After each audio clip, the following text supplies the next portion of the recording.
விண்ணப்பத்தை கேட்பவரே, என் கண்ணீரை காண்பவரே, தயவு செஞ்சு என்னை விட்டு போயிடாதீங்க. போக மாட்டேன்.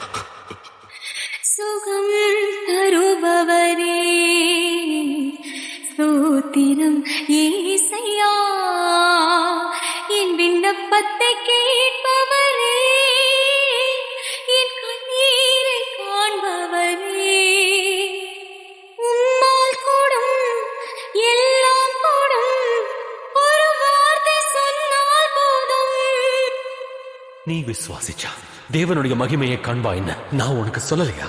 ஐயா, உம்மால் கூடும் எல்லாம் கூடும். லாசருவே, வெளியே வா. ஒரு வார்த்தை சொன்னால் போதும் ஐயா, ஒரு வார்த்தை சொன்னால் போதும்.